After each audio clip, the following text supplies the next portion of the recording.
안녕하세요. 저는 30대 중반 평범하디 평범한 직장인 여성입니다. 출퇴근길 운전하면서 유튜브 사연 들으면서 같이 욕하는 재미로 살고 있습니다. 저의 얘기를 보내면 많은 분들이 분노해 주시고 공감해 주지 않을까 싶어서 용기 내서 사연을 씁니다. 매번 사연을 들으면서 청취자의 입장으로 욕하기만 하다가 저의 얘기를 쓰려니 조금 떨리지만 천천히 써내려가 보도록 하겠습니다. 잘 들어주세요.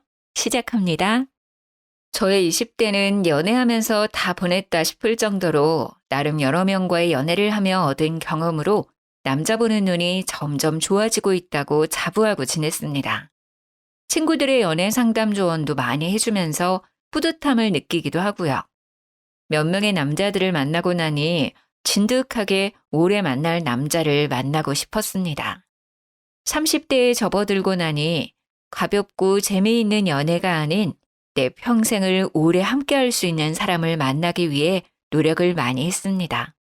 동호회도 이곳저곳 나가고 들어오는 소개팅도 마다하지 않고 나갔습니다. 그래도 내 남자다 싶은 사람은 없더라고요. 20대에는 나름 화려하게 보냈는데 30대는 초반부터 외로움이구나 할 무렵 그 남자를 만나게 되었습니다. 직장 선배의 소개로 만난 그는 2살 연상의 IT 계열 회사에 다니고 있었고 첫인상부터 이 사람이다 싶었습니다.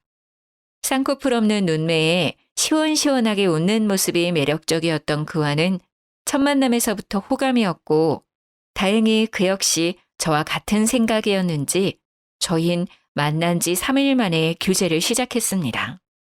사는 곳도 멀지 않아 매일매일 만났고 한 달 만났을 때부터 결혼 얘기가 오가게 되었습니다. 저도 이 사람과 빨리 결혼하고 싶었지만 한편으로는 두려움이 컸습니다. 그 이유는 저희 집이 이혼 가정이기 때문이죠. 저희 엄마는 제가 20살 때 이혼을 했습니다. 제 어렸을 적 기억에 엄마 아빠는 하루가 멀다 하고 매일 다투셨고 서로 참고 살다가 제가 성인이 될 나이가 되자 이혼을 하셨어요. 그 이후로 저는 엄마와 지내고 있고 아빠와는 가끔 연락하며 지냅니다. 물론 남자친구가 너무 좋고 행복한 가정을 꾸리고 싶은 생각은 있지만 덜컥 겁이 나기도 했습니다. 그래서 이런 속사정을 다 털어놓았더니 그 사람은 저를 따뜻하게 꼭 안아주었어요. 제가 꿈꾸는 가정을 자기가 만들어주겠다며 자기를 믿어달라고 했습니다. 이런 사람이라면 내 남은 인생을 같이 해도 좋지 않을까 싶었죠. 그렇게 만난 지 3개월이 되었을 때 결혼 준비를 시작하기로 했습니다. 친구들은 너무 섣부르게 결혼을 준비하는 것 같다며 천천히 생각해보라고 했지만 이미 저는 행복한 결혼 생활을 할 생각에 아무것도 들리지 않았습니다. 짧은 연애였지만 그래도 이 사람은 내 사람일 거라는 확신을 했거든요. 그렇게 오빠네 어머님, 아버님을 뵙는 첫 식사 자리가 찾아왔습니다. 너무 떨리고 어색하기도 했지만 나름 화기애애한 분위기였어요. 어머님도 아버님도 환영해 주셨어요. 내 주변 친구들은 다 자식들 시집 장가 보내길래 너무 부러웠는데 이제 나도 드디어 아들 장가를 보내는구만. 이쁜 며느리가 생겨서 기분이 좋네요. 만나서 반가워요, 정말. 네, 어머님, 앞으로 잘 부탁드려요. 처음이라 불편하겠지만 우리 천천히 지내줘 봐요.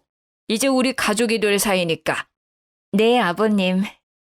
서로 어색한 공기를 풀어가며 대화를 하던 도중 남자친구 어머니가 친정아빠의 결혼식 참여에 대해 물어보시더라고요. 아, 근데 결혼식 때 아버님이 참석하시나? 좀 그런가? 아니, 그래도 있는데 안 오시는 것도 아니지 않나? 돌아가신 것도 아니니까 참석하는 게 크게 문제가 될 것 같지는 않은데. 네, 알겠어요, 어머님. 제가 엄마와 이 부분에 대해서 얘기 한번 해볼게요. 남자친구 어머니의 갑작스러운 발언에 조금 당황하기는 했지만 그 부분도 생각은 안 할 수 없기에 고민에 빠졌습니다. 그날 집에 가는 차 안에서 많은 생각을 했습니다. 저는 아빠의 참석 여부에 대해 전혀 생각을 하지 않았었거든요. 사실 저희 아빠는 엄마와 이혼 후에 다른 분을 만나 재혼을 하셨어요.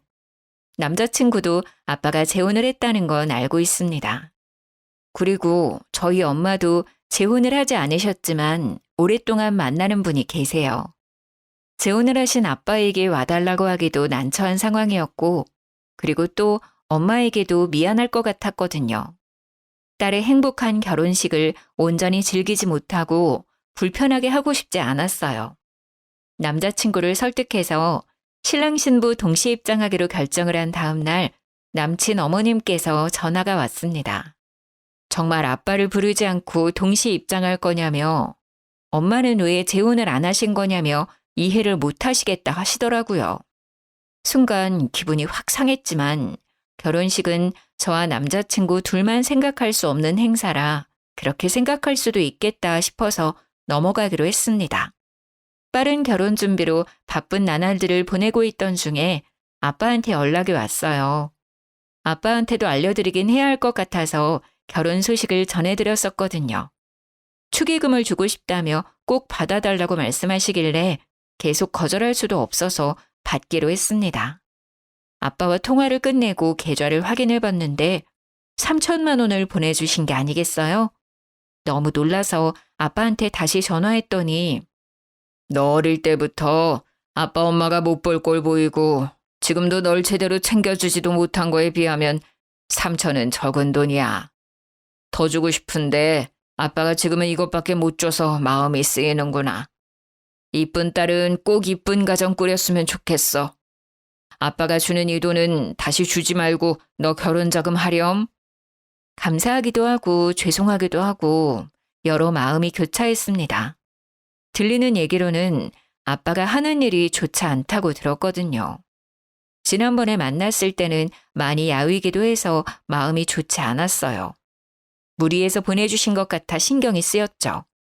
하지만 결혼 준비로 너무 정신없이 바빴고 일단 받아두기로 하고 나중에 다시 생각하기로 했습니다. 그렇게 시간이 흘러 결혼식 날이 다가왔고 어머님이 끝까지 아빠의 빈좌석에 대해 얘기를 하셨지만 별탈 없이 결혼식을 무사히 치르고 신혼여행도 잘 다녀왔어요. 남자친구에서 남편이 된 그 사람과 맥주 한잔하며 이런저런 얘기를 나누는데 갑자기 남편이 차를 바꾸겠다고 하는 게 아니겠어요? 아, 맞다 자기야. 이번에 내 차 바꿀까 봐. 딜러하는 내 친구 알지? 지난번에 걔 만나면서 차도 보고 왔어. 뭐? 갑자기 차를 바꿔? 그 차 아직 멀쩡하잖아. 우리 결혼하느라 돈도 많이 썼는데 좀 더 타다 바꾸자. 아버님이 3천만 원 주신 거 안 썼잖아. 그걸로 바꾸자. 나 차 바꾸고 싶단 말이야. 어차피 당장에 큰돈 들어갈 일도 없으니까 그 돈 써도 되잖아. 우리 아빠가 주신 돈으로 본인 차를 바꾸겠다니 너무 어이가 없고 기분이 나빴습니다. 저는 아빠한테 다시 돌려드릴 생각이었거든요. 오빠, 아무래도 아빠가 준 돈 다시 돌려드리는 게 맞는 것 같아. 안 그래도 얘기하려고 했는데 정신없어서 이제야 얘기하네. 자기야, 그걸 왜 돌려줘? 너 결혼 자금하라고 주신 거잖아. 굳이 왜? 그렇긴 한데 이 돈을 어딘가에 쓰기도 좀 그래. 원래 받았을 때 바로 드리고 싶었는데 정신없어서 잠시 미룬 것뿐이야. 그리고 아빠 요즘 벌이도 좋지 않기도 하고 또 몸도 안 좋아 보여서 마음이 쓰여. 그건 아버님이 알아서 잘 아시겠지. 뭘 그런 것까지 신경을 써. 그런 것까지라니? 그래도 우리 아빠야. 어떻게 신경을 안 써? 그리고 원래 나한테 없었던 돈이니까 없었다고 생각하면 되잖아. 난 꼭 돌려드릴 거니까 그렇게 알아. 아니 멀쩡히 받은 돈을 없다고 생각하자고? 왜? 굳이 또 돌려주는 이유가 뭐냐니까? 그리고 왜 너 마음대로 그런 결정을 해? 남편이 차를 아빠 돈으로 바꾸겠다는 것도 기분이 상했는데 왜 마음대로 결정을 하냐고 하는 말에 기가 찼습니다. 마음대로 결정을 한 건 오빠 아니야? 나한테 상의도 없이 차까지 보고 오는 게 어딨어. 나도 결혼해서 차 바꿨다고 사람들한테 자랑 좀 하자. 아빠한테 돈 받았다고 했던 순간부터 차를 바꿀 생각을 했었던 건가? 이 사람은 차를 바꾸고 싶어서 저랑 결혼한 건가 싶더라고요. 오빠, 내가 결혼 자금으로 돈을 덜 썼어? 아니잖아. 그리고 3천만 원은 아빠가 나한테 준 돈이야. 명백히 따지자면 내 돈인데 오빠야말로 나한테 상의 없이 그 돈으로 차를 바꾸겠다니. 그게 왜 네 돈이야? 네가 결혼을 했기 때문에 주는 돈이니 우리 돈이지. 결혼 안 했으면 아버님이 그 돈 주셨을 것 같아? 네가 나랑 결혼하니까 받을 수 있었던 거잖아. 내 말 틀려? 아빠가 나한테 준 돈이 우리 돈이라고 말도 안 되는 억지를 부리는 모습을 보니 하루빨리 아빠한테 돈을 돌려주는 게 맞다고 생각했어요. 나 몰래 그런 흑심을 품고 있었다고 생각하니 배신감까지 느껴졌습니다. 그리고 그 다음 날 어머님께서 점심 먹으러 오라고 했었던 날이라 응어리진 마음이 풀리지는 않았지만 시댁에 가기 위해 준비를 했습니다. 화장대에서 화장하는 제 옆에 서서 남편은 못마땅한 표정으로 말을 걸었어요. 나 차 계약할 거야. 이미 마음에 드는 차도 골랐단 말이야. 그러니까 3천만 원 다시 돌려드릴 생각하지 말고. 도대체가 멀쩡한 차를 왜 바꾸냐고. 그거 몇 년 안 탔잖아. 말이 되는 소리를 해 좀. 그리고 왜 아빠가 준 돈으로 차를 바꿔? 우리 잘 쓰라고 주신 돈이니까 내가 잘 쓰겠다고. 너도 새 차 타면 좋잖아. 어제 상했던 기분을 꾹꾹 누르고 시댁 갈 준비를 하고 있는데 아침부터 새 차 타령을 하니 화가 났습니다. 자기 마음대로 결정하고 통보를 한 것도 황당한데 말이죠. 아니, 나는 새 차 필요 없어. 그리고 나 오늘 아빠한테 돈 보낼 거야. 계약을 하든 말든 돈은 알아서 해. 야, 너 미쳤어? 대체 왜 그래? 뭐? 야? 지금 야라고 했어? 내가 보기엔 미친 건 오빠야. 납득이 안 되잖아, 도저히. 그리고 굳이 지금 얘기를 꺼내야 해? 차를 바꾸는 게 그렇게 중요한 일이야? 나 아직 기분 안 풀렸어. 그래도 시댁 가겠다고 준비하는데 옆에서 또 왜 화를 돋우냐고. 그렇게 큰 소리가 오가고 저는 펑펑 울고 말았습니다. 도저히 이대로는 시댁에 갈 수가 없어서 남편한테 말했죠. 도대체 왜 그래 정말? 나 오늘 점심 먹으러 못 갈 것 같아. 이런 상태로는 절대 어른들 앞에서 웃는 얼굴로 못 서 있어. 나 지금 아프다고 얘기 전해줘. 죄송하다고 말해주고. 어차피 지금 이 상태로 가봤자 분위기만 망칠 것 같아. 그렇게 계속 흐르는 눈물을 닦고 있는데 남편은 위로는커녕 어딘가로 전화를 걸더라고요. 알고 보니 어머님께 전화를 했던 거였습니다. 엄마, 나야. 나 지금 출발해. 그리고 얘는 안 간대. 가기 싫대. 몰라. 끊어. 가서 얘기해. 그렇게 전화를 끊은 뒤 남편은 혼자 시댁에 갔습니다. 아니, 내가 못 가게 된 원인이 지 때문인데 밑도 끝도 없이 얘 안 간대 라고 전화를 한 남편놈.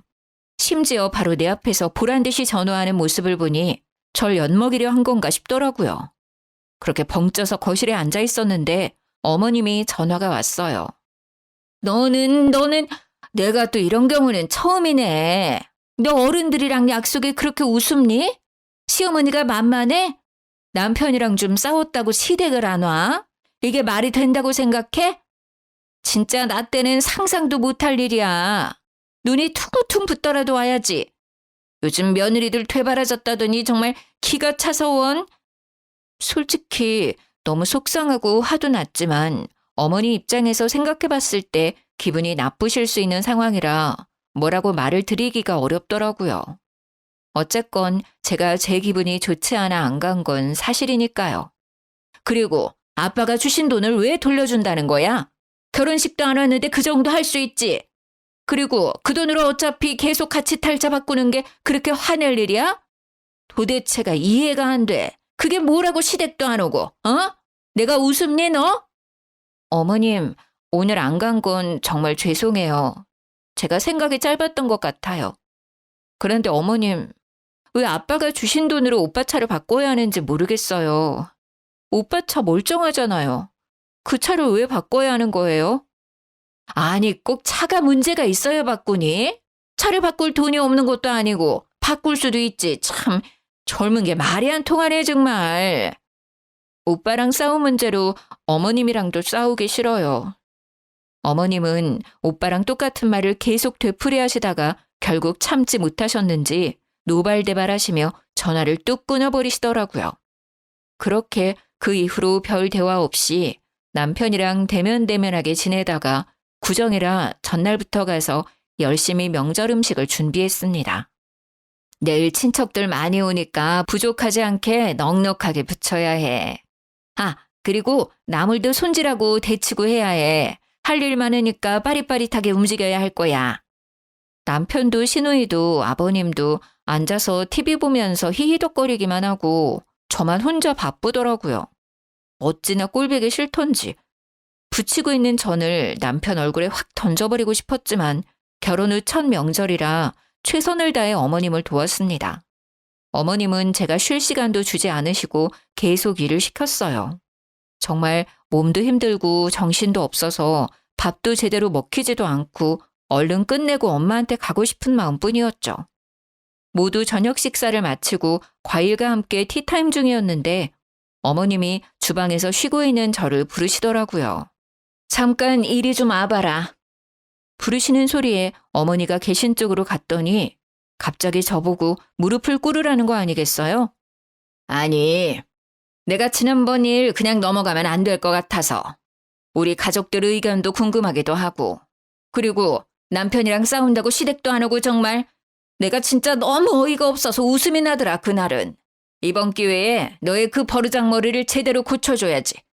뭐하고 있어? 멀뚱멀뚱 쳐다만 보고 있을 거야? 무슨 말을 하시는 건가 싶었습니다.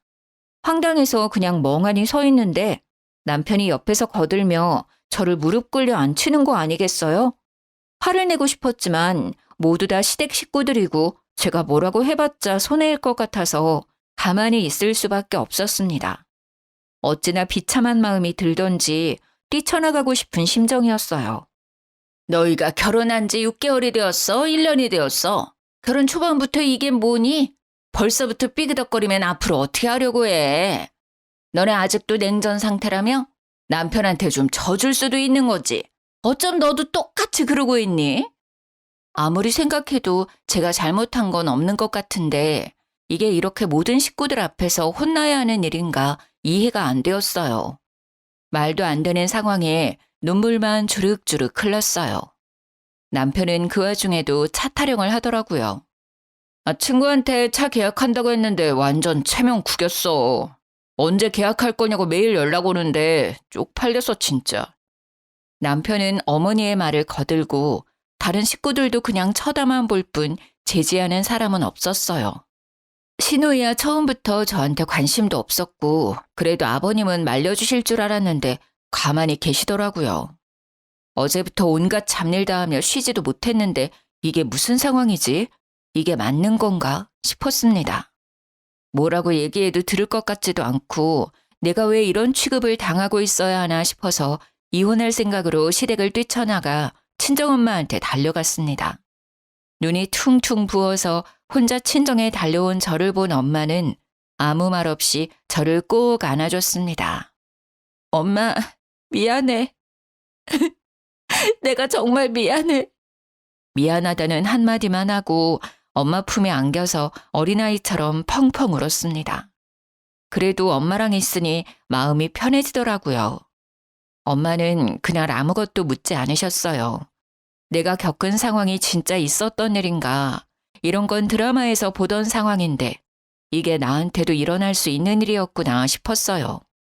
남편이고 시댁이고 모두 얼굴 보고 싶지도 않았고 그냥 다 끝내고 싶었어요. 결혼했던 게 꿈이었으면 좋겠다 싶었습니다. 일주일 정도 지났을까 남편이 문자 하나 띡 보내왔습니다. 어차피 들어올 거 빨리 들어오라고. 자기 차 계약 이제 더는 미룰 수 없다고 말이죠. 진짜 대단한 놈이었습니다. 열받아서 전화를 걸었습니다. 차 계약을 왜 나한테 얘기해? 나 아빠한테 돈 보냈어. 그날 돈 보낼 거라고 얘기했잖아. 아, 진짜 너는 왜 이렇게 제멋대로야. 그리고 아버님은 그걸 또 받으셨어? 참나, 네가 다시 돌려줄 줄 알고 보내신 거 아니야? 제멋대로인 건 오빠야. 너 진짜 왜 그러냐? 어? 이해가 안 돼. 차를 못 바꿔서 죽은 귀신이 붙었나? 왜 이렇게 계속 차 타령을 하는지 지겹더라고요. 행복하기만 해도 모자를 신혼 초기에 이런 어처구니 없는 일로 인해 사이가 틀어져 버릴 줄 상상도 못했어요. 이미 깨질 대로 깨져버린 마음은 다시 붙이기 힘들 것 같았고 이 사람과는 그만 끝내는 게 좋겠다고 생각했습니다. 나 이제 오빠 차 타령하는 거 그만 듣고 싶어. 환청이 들릴 정도야. 이혼해. 어차피 혼인신고도 안 해서 번거로울 것도 없잖아? 네 남편 차 바꿔주는 게 그렇게 싫냐? 그리고 너네 엄마도 이혼하셔서 그런가 이혼이 쉽네? 결혼이 참 우습나 봐, 너네 집안은. 뭐라고 했어? 너네 엄마? 말 함부로 하지 마, 이 새끼야. 그러는 너는 너네 엄마 닮아서 성격이 그따위냐? 뭐? 새끼? 야, 너 진짜 내 옆에 있었으면 한 대 맞았어. 결혼 생활 이어지면 오빠한테 맞기도 했었겠네? 결혼하자마자 본성이 바로 나오네. 짐은 곧 정리할 거니까 그렇게 알고 있어. 전화 끊고 나서도 분이 풀리지 않았지만 그래도 결혼한 지 얼마 안 되어서 혼인신고도 하지 않았을 때 남편의 실체를 알게 되어 다행이라고 생각했습니다. 그날 저녁 엄마랑 밥을 먹고 있는데 엄마 핸드폰으로 전화가 오더라고요. 시어머니였습니다. 저는 엄마한테 받지 말라고 했지만 엄마는 뭐라고 하는지 들어야겠다며 전화를 받았습니다. 결혼한 딸 계속 품고 계실 건가요? 살다 보면 이런저런 일로 다투기도 하는 거지. 애를 잘 타일러서 보내셔도 모자를 파네. 이혼이라뇨. 이혼이 애들 장난도 아니고.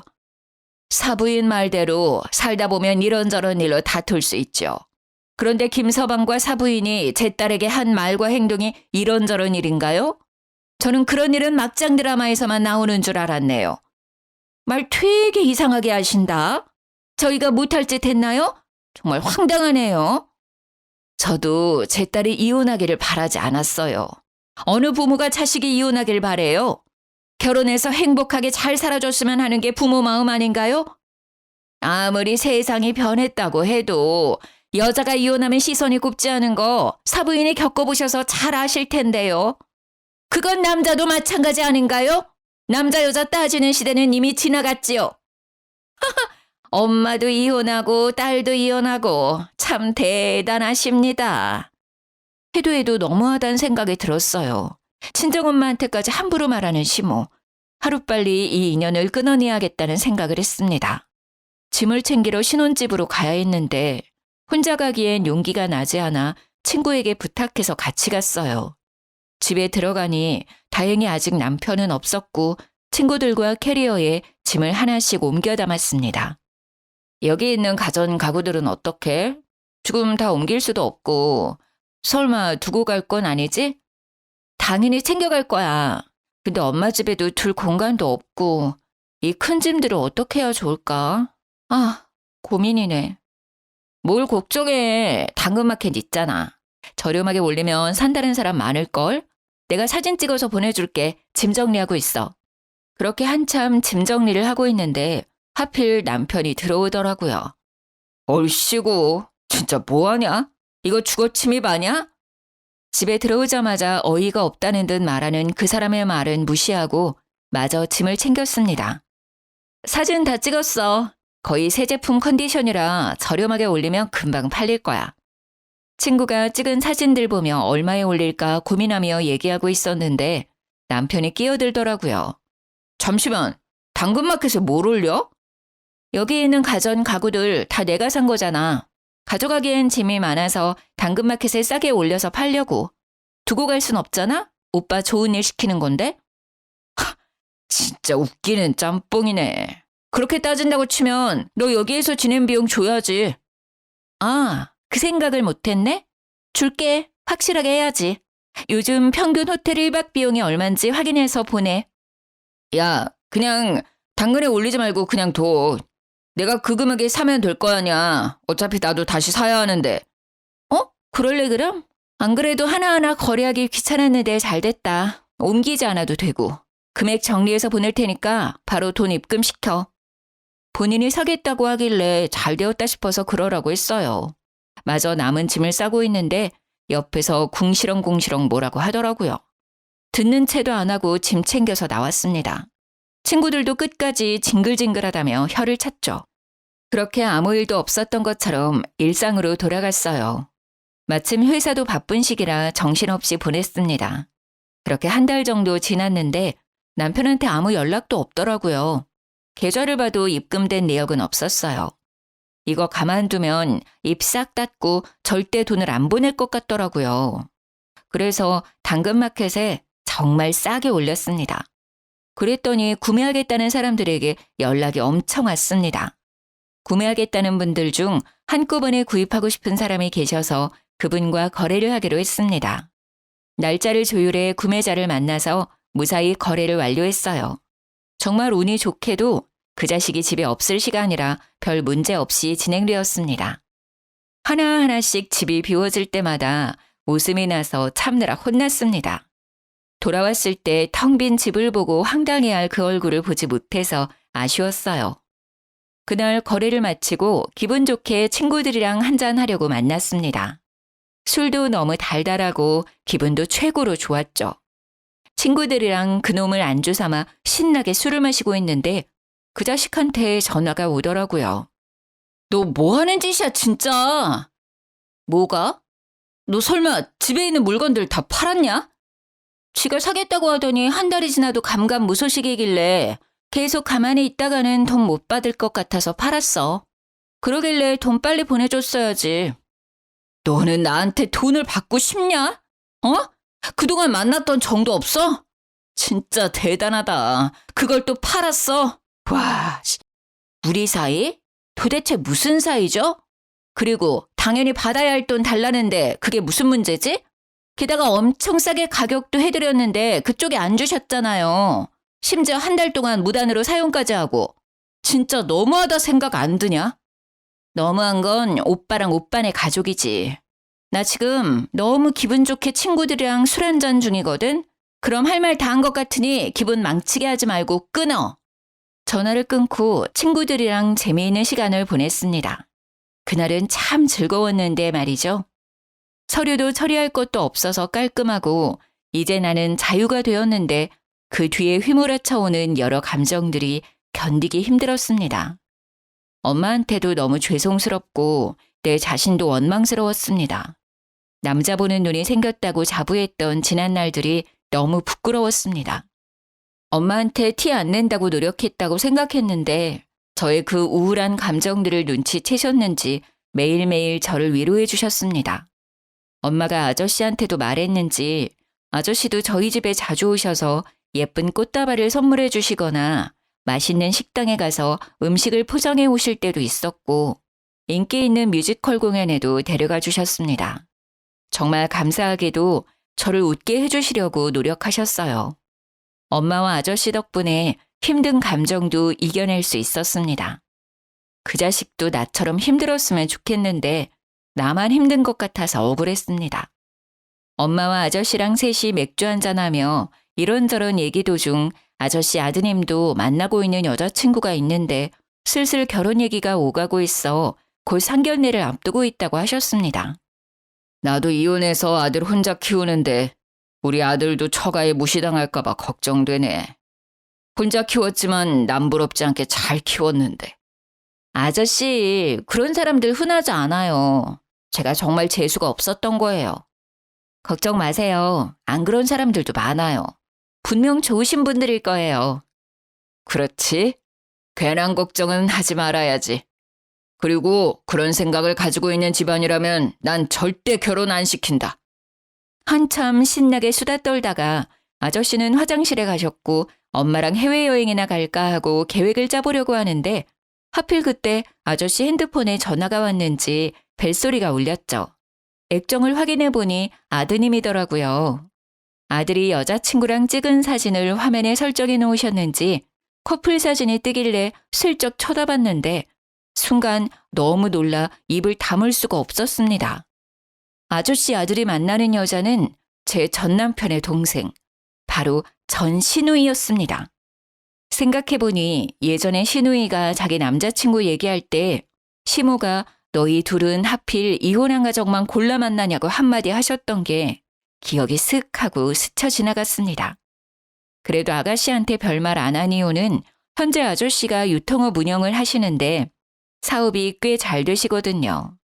그리고 그 업을 아드님이 물려받는 걸로 알고 있고요. 그래서 전 시모가 엄청 좋아하셨어요. 자기 딸 사모님 되는 거냐며 입이 귀에 걸리셨던 게 기억났습니다. 저는 순간 기회다 싶었어요. 그날은 아저씨한테는 일단 말씀드리지 않고 넘어갔어요. 집에 와서 엄마한테 얘기를 했더니 엄마도 몰랐었다고 하시더라고요. 아저씨한테 어떻게 얘기를 드릴까 하던 찰나에 아주 좋은 생각이 떠올랐습니다. 아저씨 아드님 상견례 날이 다가왔고 장소와 시간을 알고 있던 저는 식당 근처에서 기다렸어요. 식사 시간이 끝났는지 아저씨와 아드님 그리고 전 시댁 식구들이 식당 밖으로 나왔습니다. 저는 곧장 아저씨한테 달려갔죠. 아저씨! 아이고, 우리 영주. 우연히 만나니 더 반갑네. 친구들 만나러 가는 중이니? 아저씨는 저를 반갑게 맞이하셨고 전 시댁 식구들은 마치 귀신이라도 본 사람들처럼 입을 떡 벌리고 저를 쳐다봤습니다. 아니, 너? 시어머니는 얼굴이 하얗게 질리셨고 남편도 무슨 일인가 싶었는지 저의 손목을 붙잡고 다른 곳으로 끌고 가려고 했어요. 저를 억지로 끌어내려는 남편을 아저씨가 제지해 주셨죠. 뭐 하는 거예요? 내 딸 같은 아이한테. 아저씨의 발언에 전 시누이는 금방이라도 울 것 같은 표정이었고 전 시모는 놀란 토끼 눈이 되었어요. 모두 있는 자리에서 저는 아저씨께 말씀드렸습니다. 아저씨, 여기 계신 분들이 제 전 시댁 식구들이에요. 뭐? 아저씨는 제 말을 듣고 순식간에 화난 얼굴로 전 시모를 째려봤습니다. 사돈어른, 뭔가 오해가 있으신 것 같은데 저희 조용한 곳으로 가서 얘기를 좀 더 나눌까요? 저는 더 이상 할 말은 없는 것 같고 오늘 나누었던 결혼 얘기는 다시 생각해 보도록 하죠. 아니, 그냥 없던 걸로 하는 게 나을 것 같네요. 아들, 일단 너 집에 먼저 가 있어라. 아저씨는 저를 데리고 그 자리를 박차고 나왔습니다. 그렇게 아무것도 못하고 저를 쳐다보는 시댁 식구들을 뒤로하고 아저씨와 함께 가는데 속이 너무 시원했습니다. 그 다음날 아저씨랑 엄마랑 근교 드라이브 가기로 해서 준비 중이었는데 전 남편과 그 식구들이 친정집으로 들이닥쳤습니다. 야! 이년아! 문 열어! 쿵쿵 문을 두드리는 소리에 문을 열었더니 전 시모가 저를 보자마자 머리카락을 잡아채고 막 흔들었어요. 이게 무슨 짓이에요? 이거 안 나요? 당신 미쳤어? 나쁜 년, 내 아들 인생 망친 것까지 모자라서 내 딸 인생도 망치려고 해? 내 딸한테 왜 이래요? 이거 놔요. 경찰 부르기 전에 어서요. 저도 가만히 있을 수 없어서 똑같이 머리채를 잡아드렸죠. 전 시모의 비명소리에 뒤에 있던 두 자식놈들도 합세해 순식간에 현관엔 난리가 났었어요. 그 순간 엄마와 저를 데리러 온 아저씨가 사자후를 질렀습니다. 도대체가 뭐 하는 거예요? 아저씨는 엉망진창이 된 엄마와 저를 살피고 나서 무서운 얼굴로 시어머니와 시누이를 쳐다봤습니다. 정말로 대단한 사람들이네. 아버님, 오해예요. 시누이는 울면서 아저씨께 매달렸어요. 아저씨는 단호하게 선을 그어 얘기했습니다. 대체 어떤 게 오해라는 거지? 그리고 누가 아버님이야? 헤어지라고 얘기했는데 아직 전달 못 받았나? 저 못 헤어져요. 사돈어른, 제가 다 설명할게요. 이거 어떻게 된 일이냐면요. 어디서부터 얘기를 해야 하나? 쩔쩔매며 아저씨께 해명하려고 하는 둘을 보니 우스웠습니다. 저한테는 한 번도 보여주지 않았던 모습이었죠. 들을 얘기 없다고 몇 번을 얘기해요. 그만 돌아가 주세요. 2번 다시 얼굴 보고 싶지 않네요. 여기에도 우리 집에도 찾아오지 마세요. 한 번 더 찾아와서 행패를 부리면 그땐 정말 가만히 있지 않을 거예요. 아저씨의 말에 전 시모는 아무 말도 못하고 가만히 서 있더라고요. 그 와중에 전 신우는 아저씨 손을 잡으며 죄송하다고 울며 불며 사정하는데 아저씨는 단호하게 얘기했습니다. 이제 네 얼굴 보고 싶지가 않으니 어머니 모시고 가. 이렇게 해봤자 내 마음은 변함없다.